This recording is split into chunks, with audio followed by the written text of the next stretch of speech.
అందరికీ నమస్కారం అండి. కాలుష్యం, అనారోగ్యకరమైన జీవనశైలి, స్ట్రెస్ కారణంగా జుట్టు ఆరోగ్యం ప్రభావితం అవుతుంది.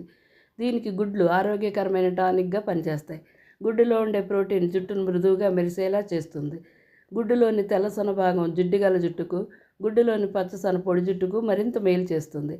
ప్రోటీన్, బయోటిన్ అధికంగా ఉండే గుడ్లు జుట్టు పెరుగుదలకు ఒక వరం. రెగ్యులర్గా వాడటం వల్ల ఊడటం, స్ప్లిట్ ఎండ్స్, డల్నెస్ పోయి జుట్టును హైడ్రేట్ చేస్తుంది. ఒక గుడ్డు మాస్క్, ఒక చెంచా ఆలివ్ ఆయిల్, ఒక గుడ్డు బాగా మిక్స్ చేసి జుట్టుకు మొత్తం పట్టించుకోండి. 20 నిమిషాల తర్వాత జుట్టును చల్లటి నీటితో శుభ్రం చేసి పొడిగా ఉంచుకోవాలి. ఈ మాస్క్ స్కాల్ప్ యొక్క ఆయిల్ బ్యాలెన్స్ చేసి జుట్టు పొడవుగా మెరిసేలాగా చేస్తుంది. అరటిపండు మాస్క్, అరటిపండు గుడ్డు మాస్క్. అరటిపండును మెత్తగా చేసి అందులో ఒక గుడ్డు, ఒక చెంచా ఆలివ్ ఆయిల్ కలిపి ఈ ప్యాక్ను జుట్టు స్కాల్ప్కి అప్లై చేసి 15 నిమిషాల తర్వాత చల్ల నీటితో కడిగేసుకోండి. ఈ mask B vitamin, potassium rich. జుట్టు రాలడం